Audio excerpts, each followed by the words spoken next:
জীবনের কোনো পরিস্থিতিতে যদি এই দৃশ্যটা আপনার সামনে আসে যে আপনি যাদের থেকে সাপোর্ট পাওয়ার আশা রাখার পরও সাপোর্ট পাচ্ছেন না, আপনরাই দূরে সরে যাচ্ছে, মনে রাখবেন আপনার আল্লাহ আপনার উপর দয়া করা শুরু করেছেন। সুবহানাল্লাহ।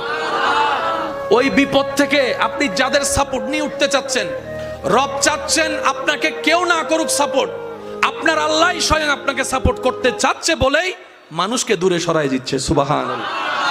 জীবনে যদি কখনো দেখেন কাছের মানুষ দূরে সরে যাচ্ছে, বেঈমানি করছে, দুই নম্বরই করছে, চোখ উল্টাই ফেলছে, আপনি বুঝে নেবেন আল্লাহ তাআলা আপনাকে দুনিয়ার আসল চিত্র দেখাচ্ছে। আপনি যেন বুঝতে পারেন আপনার আপন বলতে আল্লাহ ছাড়া, আপনার আপন বলতে আপনার নবী ছাড়া আসলে আর কেউ নাই, আসলে কেউ নাই, আসলে কেউ নাই। আপনার ভালোবাসার অধিকার পাওয়ার একমাত্র আল্লাহর আছে, স্রষ্টা হিসেবে নবীর আছে। আপনার উম্মত হিসেবে আপনি ভালোবাসবেন আপনার নবীকে, আপনি আল্লাহকে ভালোবাসবেন, আপনার নবীকে ভালোবাসবেন। এই বুঝটা দেওয়ার জন্য আল্লাহ অনেক সময় দুনিয়ার এই বাস্তবতা আমাদের সামনে এনে দেয়।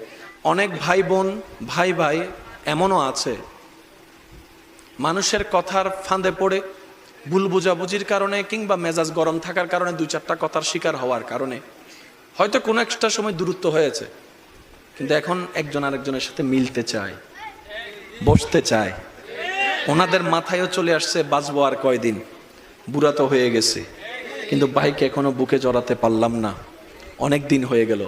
বড় ভাইয়ের মনেও সে তৃষ্ণা থাকে, ছোট ভাইয়ের মনেও সে আকাঙ্ক্ষা থাকে, কিন্তু অনেক দিনের দূরত্বতার কারণে, লজ্জাবোধের কারণে তারা মিলতে পারে না।